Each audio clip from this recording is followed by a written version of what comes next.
Hey everybody, Corona Davis Diop here. Welcome to the Black Filmmakers Matter podcast. And today we have Nnamdi Simon. Oh my God, we have been trying to cross each other's paths in the past couple of weeks, and we're finally here. Nnamdi, how are you? I'm doing good. It's a pleasure to be here, and thank you for the opportunity to speak on what I'm doing and just as a creative. So thank you. Awesome. Talk to me, filmmaker. Tell me about the different hats you wear. You're a filmmaker, you're an editor. What else do you do?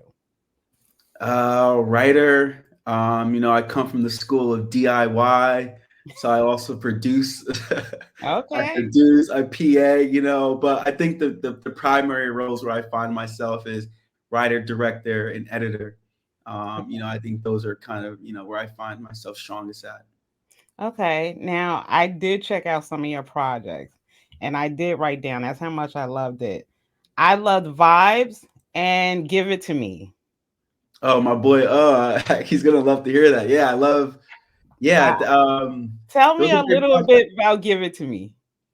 So there's a whole thing about Give It to Me. So I think that was, something where, coming into my own, realizing, obviously we want, my style is very cinematic, and we kind of wanted to create the energy and the tone of that song.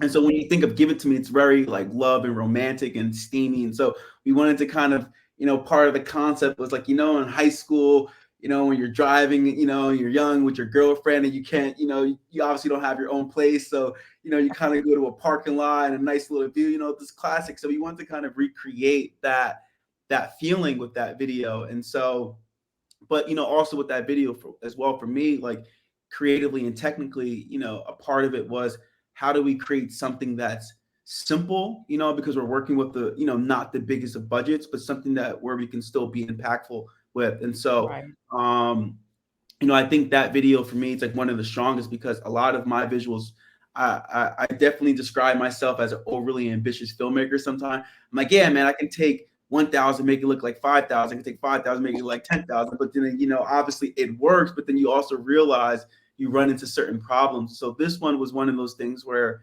I was challenging myself to kind of create something that was in one space, like, this one particular thing. And how do we ultimately, just elevate the visual. And so I think, one of the things that I learned in that project where just Okay. having the time to really set up your shots and get what you want, really just goes a long way. And I think that's where the quality of that video definitely shows. Wow. Your passion is clear to me. You have a passion for this. What's your background story to filmmaking? Like, what was the pivotal moment you was like filmmaking? It's so funny. So I went to like this, coming out of high school, I didn't really know what I was gonna do, right? And so, I ended up just, applying to this random school in Delaware, Wesley College, small little liberal arts school. And my background is very much in in sports because my brother was a star wide receiver at the high school, and so and the track runner, and so I always kind of wanted to look up to him. And so a lot of my time, I wanted to be like an athlete, but then I quickly also realized that, my body and just speed wise, I never, materialized to the typical athlete. So fast forward to me going to the school, I was like, oh, I want to do sports management. It's like, well, I want to be the closest thing to an athlete. I want to be an agent, and so Okay. I think that me just kind of quickly realizing that that's not what I wanted to do. I kind Mhm. of just started to, I just went undecided. And so a lot of college kids, you're just, you cut class, you're just hanging out. And so one of my friends, Klaus at the time, he was a media major, a communications major. And so I'll never forget this day because he was shooting like a project on those old little fit cameras back in the day. And he asked me to act in it. It was one of those typical film assignments of continuity editing. And I Mhm. remember just being like, man, this is crazy. You can do this in college. And then mind you, I'm Nigerian, so I come from this like traditional background of like science and arts is just not English. something that we don't talk about. So me, I'm like, wait, you can do this? This is crazy. And so I remember that second half of the semester, I just stopped going to my classes and just tagged along. And so Okay. going into that fall semester, yeah, I started taking some film classes and some radio classes. And I remember towards the end of the year, the film professor is like, yeah, you actually you're actually pretty good at this. And and I appreciate him because he told me, he was like, I think you should leave and transfer and go somewhere where you can really, express yourself. And so that's where Right. then I decided to transfer back home. And then, I went to a school in Jersey City. I still wanted to be in Jersey, but also close to New York City. So I think Right. that was the perfect, mix for me. And so I think that was like the moment where I was like, okay, I want to do this thing. And so no formal background. It was more or less, you know, this looks cool. Like literally, that's like my story. It's like I'm not like, oh man, since I was a child, I wanted to make movies. This is like this seems like something cool that I would like want to do. This is better than doing math or biology or science. So I took that route, and now we're here. That's awesome. Tell me about your very first project. I love hearing about artists' very first. I think personal or like school project. I would say personal. I think my first personal was so in school.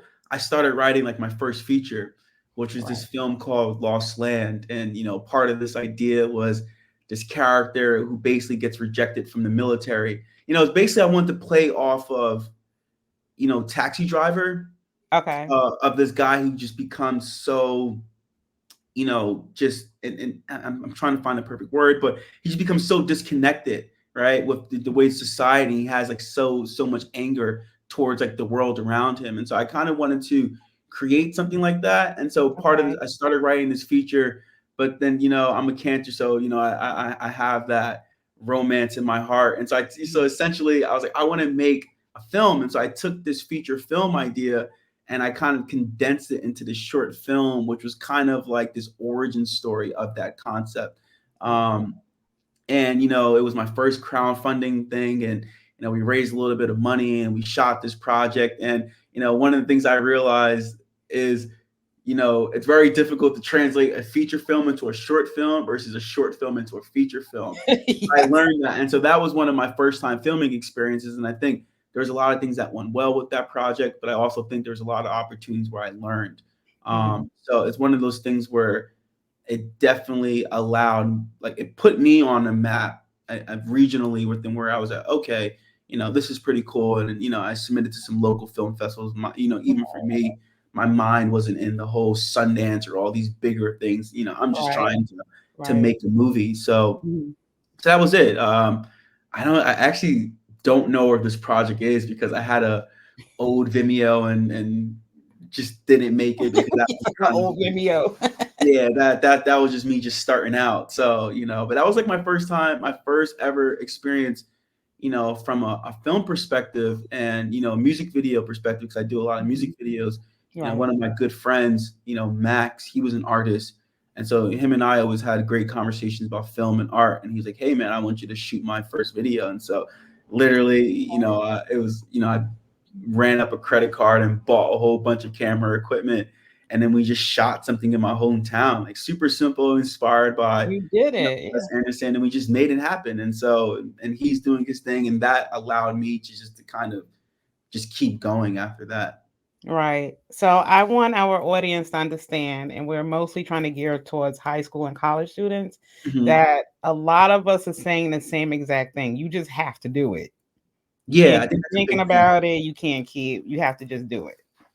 Yeah, I think that's a big thing. I think there's no, I like to study the game and I like to see who's doing what, but I think the one common connection in anybody who I inspire to be like, or who made me want to get into film, it's no matter how opportunity, they just did it, and Right. I think that's just what you have to do. And so I think I look at film as like building a chair or like a factory, right? It's like your first chair might come out a little bit wobbly, the Mhm. one leg not might not match, and the stain might not come out right. And so it Right. might take you might have made like 5 chairs and you're like, man, this is terrible. I'm like horrible at building it.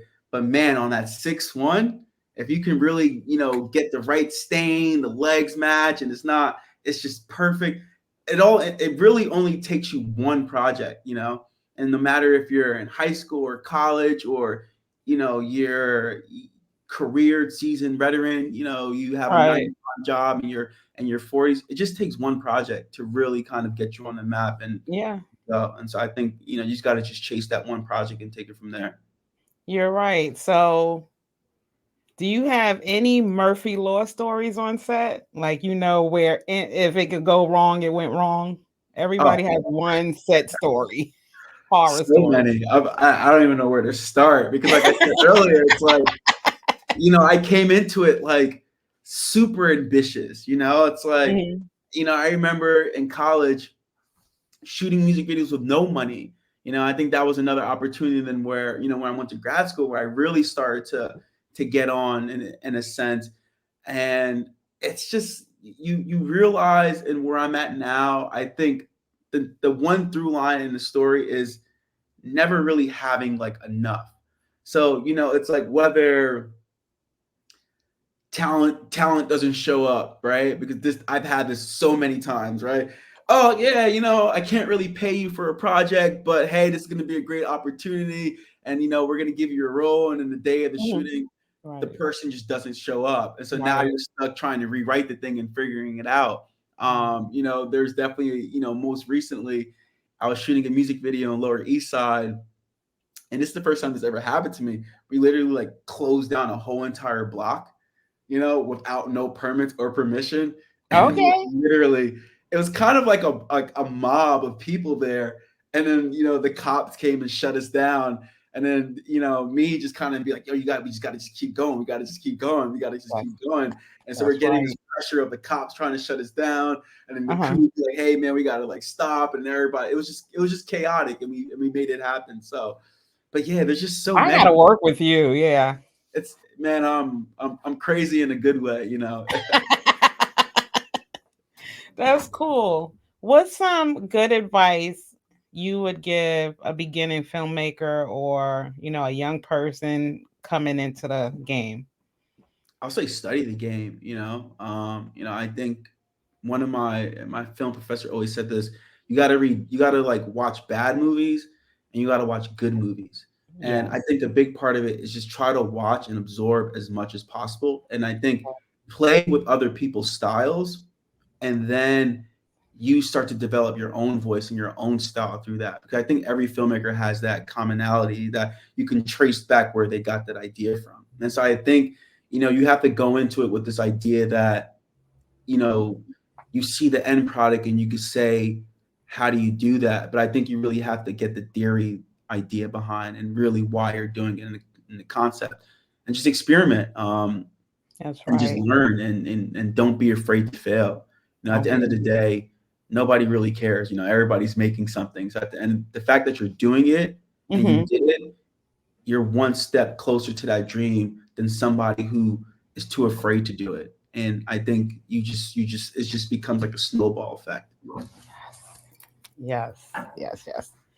Um, Tell me about a project you would love to work on personally. Like if you had the money, the expenses, the venues, what would you do? So I'm actually, in the process of trying to develop like my next short film.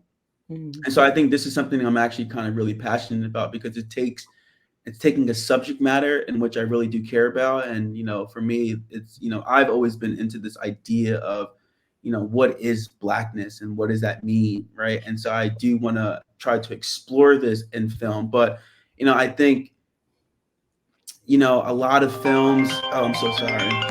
You okay? Let me like turn my phone off real quick. I gotta hear Um, about this. Yeah. So yeah, so I think, that concept of the short film, is titled "Whose Man's Is This?" It's very much inspired by like the likes of like Jordan Peele and Donald Glover, and I got to give them shout outs, because I feel like these are the canons to this style of genre. But in this film, where I want to explore this idea of blackness, and so we have these two characters, Daryl and Akeem, and Akeem kind of represents this idea of like black to the fault, right? It's like, I'm Mhm. not a sellout, I don't snitch, right? Just this identity of what blackness is. And Daryl Right. is kind of, a friend who, his friend who is our protagonist. He kind of, I describe him as the new black, right? One who is his main focus is to assimilate into, this modern world, right? Where this Mhm. idea where it's like, oh, my identity doesn't need to hold me, right? I can kind of Right. in.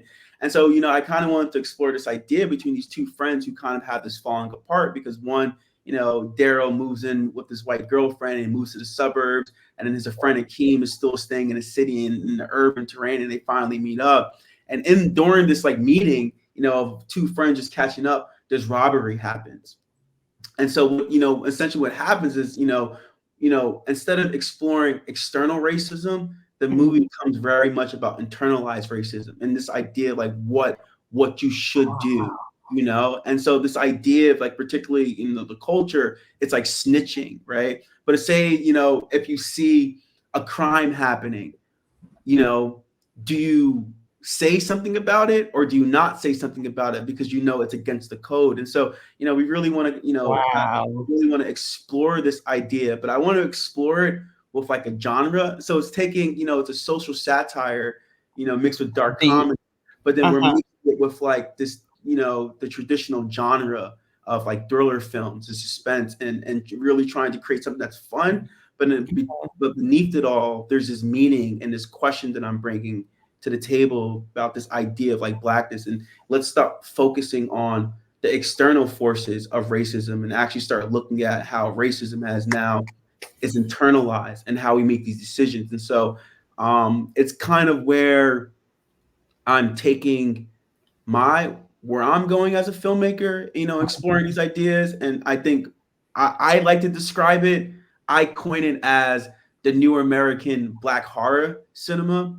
Where, Okay. there's always these moments of like film, and I'm calling it is because I'm taking, real life black experience and horror for for us, right? I Dealing with love it. cops, dealing with like, you know, y- you know, uh, from political, from a consumer standpoint, from a status standpoint. There's all these things that we deal with, and so my Right. thing is like, oh man, like what does this look like if we take it in a genre film and we mix it with suspense and horror? And I got to give credit to filmmakers like Jordan Peele and Donald Glover because this is Yes. what they're Mhm. doing in their work. They're taking real life stories, but then creating it in this way where the conversation becomes so much more wider to all the audiences. So I think that's something I'm really passionate about. I've been working on this short script for man, since the end of 2022. And I Yes, Nnamdi, bring that conversation to the table, bro. Yeah, Yes, yeah, and bring it. I think it's original, and It so is. Yeah. I've been working on it, but I'm trying to now do it the right way. And when I say the right way, where I think, when I was saying earlier, like who cares about, when you're starting out, just make it. Like, who really cares? Use your friends, if you want to just do it. But I'm also getting to a level where I'm also seeing things as, me as a director, and I'm, submitting to like agencies and some of these bigger brands, and you start Right. realizing some of the deciding factor is the production value and how you make these things. And so one of the things I'm just really trying to focus on developing my ideas and Mhm. making it as strong as possible and then putting it into the world and trying to seek funding. So Okay. it's been a long time coming. I have a producer who's been I'm super grateful for because he's been helping me and giving me guidance to craft this thing. And Right. now we're just in the just process of creating the pitch deck and creating answering these grant questions and just basically trying to create a package so I can send it out into the world and see Right. what type of funding we can get with it. But it's an Right. ambitious project, but I'm gonna definitely try to seek the proper channels to make sure that it's done instead of just making it like I normally would do. Awesome, man. Putting together a package. I like that and presenting. What before I let you go, what do you want your audience to walk away with most importantly from your work? Um, expressing yourself, I think, I think it's very important to not fall victim to this idea of what people want to see. I think there's a level of knowing that, but I think I want people to know that, you know, my ideas, I feel like my ideas should be, seen on the highest of levels. And I think for the same thing for anybody else who's watching this, they should also feel the same way. And so I think being free to express yourself and then just putting it out there and, putting that time and effort into making sure it's good, and just don't be afraid, be fearless. I think this is just, there is no right path. And if I was to tell you, my story, I can write like a 50-page, chapter book about where I came from to where I'm here. And I never would have thought I'll be here even talking to you, and so now we're here, and this is we're just trying to continue to go and go further. So just do it, simple, like Nike, just do it. And I think that's the biggest thing, and be fearless and put the work in to make sure it's the best thing possible you can make. I'm clapping for him because he said be fearless. That's it. That's That's it. all. No more excuses, y'all. No Yeah, more we can't.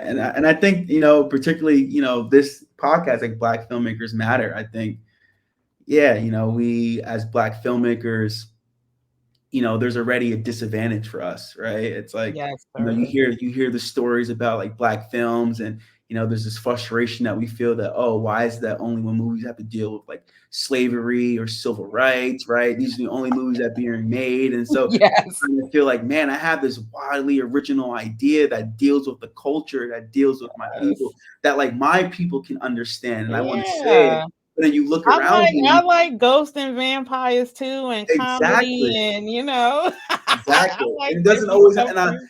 and I'm not taking away from any of that stuff. And I think history is Right. very important.